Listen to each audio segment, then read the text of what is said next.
आपका अपने channel अनुशिक्षा class में स्वागत है। तो आज हम प्रैक्टिस सेट स्टार्ट कर रहे हैं सेकंड। इसके पहले हमने आपको यानी पहला प्रैक्टिस सेट बताया था। जो क्वेश्चन हम आपको बता रहे हैं वो यूपी प्लस में यानी कि पेपर में पूछे जाने वाले क्वेश्चन है। तो आज हमारा प्रैक्टिस सेट है यानी कि दूसरा सेट है हमारा, ठीक है। तो अब हमारा यहाँ पहला क्वेश्चन दिया है, किसी घन के विकर्ण की लंबाई 6 सेंटीमीटर है तो घन का आयतन सेंटीमीटर क्यूब में होगा। तो हमें ये बताना है घन का आयतन क्या होगा। तो घन का विकर्ण क्या होता है, पहले तो हम ये देखेंगे। तो घन का विकर्ण होता है a√3। घन का विकर्ण होता है a√3 बराबर हमें कितना दिया है 6 सेंटीमीटर, ठीक है। अब हमें ये 6 सेंटीमीटर दिया है तो a बराबर हमारा 6/√3 हो जाएगा ये, ठीक है। √3 हो गया। अब इसे हम लोग ऊपर और नीचे अंश बटे हर में √3 का गुणा कर देंगे। क्यों? क्योंकि हमें √3 यहाँ पे हटाना है, ठीक है। अब क्या हो जाएगा, यहाँ पे a बराबर में हो जाएगा 6 फिर √3 और √3 इंटू √3 का गुणा होता है तो √3 क्या हो जाएगा, कट जाएगा। यानी √3 और √3 कितना बन जाता है, 3 बन जाता है, ठीक है। अगर √2 और √2 में गुणा करते हैं तो कितना बन जाता है, 2 बन जाता है। इसी प्रकार जब भी आप किसी भी संख्या का यानी रूट और वो संख्या सेम हो, रूट में हो, तो गुणा करेंगे तो क्या हो जाएगा, रूट हट जाएगा, ठीक है। तो यहाँ पे क्या हो जाएगा 3 का डिवाइड करेंगे तो आंसर यहाँ पे हो जाएगा a का मान निकलेगा अभी 2√3, ठीक है। तो ये तो a का मान निकला है। अब हमें ये बताना है घन का आयतन क्या होगा। तो a बराबर दिया है 2√3 तो a³ बराबर कितना हो जाएगा। क्यों a³ क्यों रखा हमने, क्योंकि घन का आयतन होता है a³, ठीक है। a³ बराबर हम ये हो जाएगा 2√3 का क्यूब। इसे हम लोग खोलेंगे तो 2√3 इंटू में हो जाएगा फिर 2√3 इंटू में फिर से हो जाएगा 2√3।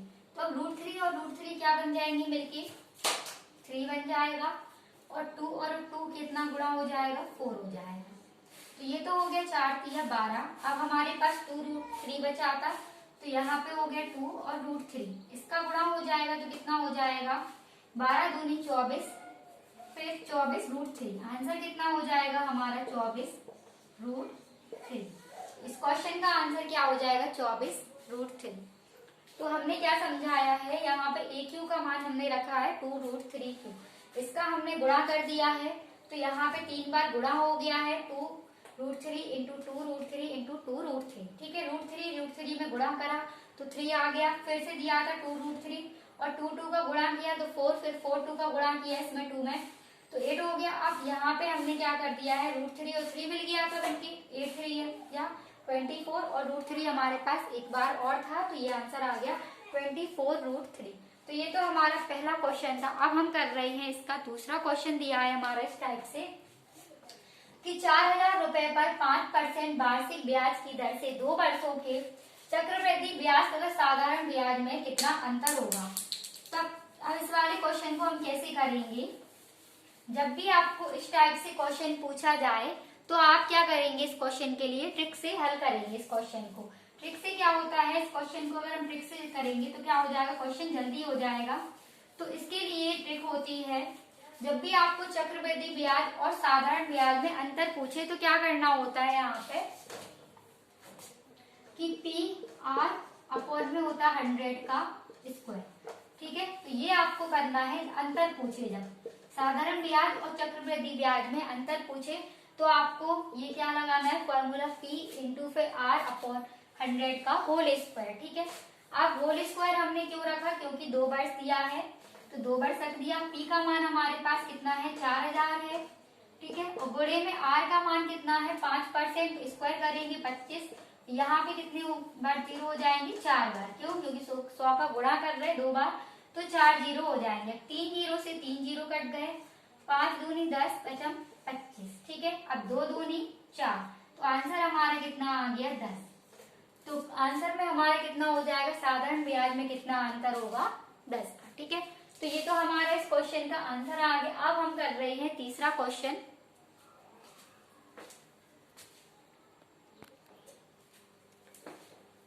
अब हम तीसरा क्वेश्चन कर रहे हैं। तो तीसरा क्वेश्चन हमारा दिया है कि ए किसी कार को 12 दिन में पूरा कर सकता है तो ए की तुलना में बी 60% अधिक कार कुशल है तो उसी कार्य को पूरा करने में बी कितने दिन लेगा।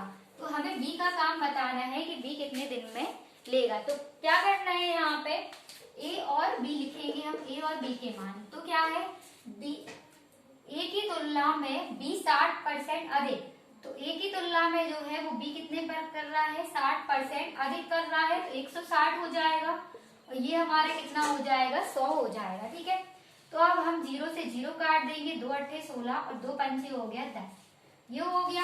अब कार्य बराबर में होता है क्षमता, गुणे में होता है समय। ठीक है, कार्य बराबर क्षमता गुणे समय। तो ये हमारा क्या निकला है, इसका कार्य, और ठीक है कार्य निकला। अब इसमें क्या दिया है क्वेश्चन में, ए की तुलना में बी 60% अधिक कर रहा है। ए किसी कार्य को 12 दिन में कर रहा है, तो ए का जो काम है वो कितने दिन में कर रहा है, 12 दिन में कर रहा है। तो ए इंटू 12 हो जाएगा और 12 पंचे कितना होता है, 60। ठीक है, अब हमें बी का काम बताना है, तो 8x था, यहाँ पे कितना हो जाएगा, ठीक है 60/8 हो जाएगा। ठीक है, बी का काम हमें क्या है बताना है, तो हम बी का काम बताने के लिए क्या हो जाएगा, कार्य बराबर में 60, कितने दिन में कर रहा था वो, 8 दिन में, तो कितना हो जाएगा, 2 चौके 8, फिर इसे भाग दे देंगे, 2 3 6, 2 2 नहीं 4, 2 एकम 2, 2 पंचे 10, तो आंसर आ जाएगा 15/2। इसे भी आप काट देंगे, 2 7 14, ठीक है 1 7 सही 1/2 इसका आंसर हो जाएगा। ठीक है, तो तीसरा क्वेश्चन हमारा इस टाइप से था। अब हम करेंगे चौथा क्वेश्चन।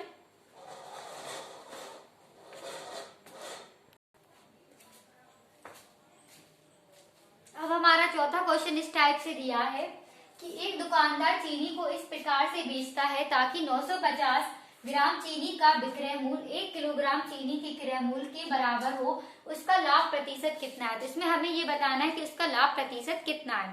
ठीक है, तो यहाँ पे हम पहले क्वेश्चन पढ़ेंगे कि यहाँ पे दिया है ताकि 950 ग्राम चीनी का विक्रय मूल्य 1 किलोग्राम चीनी के क्रय मूल्य के बराबर है। चीनी का क्रय मूल्य कितना दिया है, यानी 1 किलोग्राम चीनी के क्रय मूल्य के बराबर कितना दिया होगा, 950। ठीक है, तो विक्रय मूल्य के बराबर है, तो विक्रय मूल्य तो हमारा कितना हो जाएगा, 1000 हो जाएगा। क्यों, क्योंकि यहाँ पे 1 किलोग्राम चीनी के क्रय मूल्य के बराबर दिया है। ठीक है, अब क्रय मूल्य हमारा कितना दिया है, 950 ये दिया है। तो लाभ प्रतिशत हमें बताना है, तो लाभ प्रतिशत बराबर में होता है लाभ, यानी लाभ प्रतिशत बराबर पहले होता है विक्रय मूल्य माइनस क्रय मूल्य, गुणे में होता है 100 बटे में कितना हो जाता है, क्रय मूल्य। तो विक्रय मूल्य तो हमारा 1000 दिया है और क्रय मूल्य दिया है 950, तो इसे माइनस करेंगे तो हमारा ये 50 बचेगा, गुणे में हो जाएगा 100 बटे में क्रय मूल्य कितना है, 950। 0 से 0 कट जाएगी, इसे हम 5 से काट देंगे, तो 5 दूनी हो गया 10, फिर 5 एकम 5, 5 नाम हो गया 45। ठीक है, अब ये हो जाएगा 100 बटे में 19% हो जाएगा, इसे भी हम काट देंगे तो आंसर हो जाएगा 5 सही 5/19%। लाभ प्रतिशत हमें ये बताना था, तो कितना होगा 5 सही 5/19। ठीक है, तो हमने आपको क्या बताया है, जब भी आपको यानी कि क्या दिया है कि विक्रय मूल्य 1 किलोग्राम चीनी के क्रय मूल्य के बराबर दिया था, तो क्या कर देते हैं, जब बराबर क्वेश्चन में दे दिया जाए क्रय मूल्य और विक्रय मूल्य के बराबर हो, तो इसी क्वेश्चन को हम उल्टा कर देते हैं, यानी कि जो क्रय मूल्य दिया होता है उसे हम विक्रय मूल्य के रूप में लिख देते हैं और जो विक्रय मूल्य दिया होता है उसे हम क्रय मूल्य के रूप में लिख देते हैं। ठीक है, तो क्वेश्चन में इसमें साफ दिया था, तो लाभ परसेंट हमें बताना था, तो इसमें हमने लाभ बराबर होता है विक्रय मूल्य माइनस क्रय मूल्य, तो परसेंटेज बराबर हो जाता है लाभ गुणे में 100 बटे में क्रय मूल्य। तो हमने काट दिया इस क्वेश्चन, यहाँ पे काटा बीटी काट दी, फिर आंसर कितना हो गया, 19 का भाग दे दिया, 5 सही 5/19%। तो ये थे यानी सेकंड नंबर की फोर्थ कुछ क्वेश्चन। अगर आप लोग चैनल पर नए आए हो तो चैनल को सब्सक्राइब करें, वीडियो को लाइक करें और शेयर करें।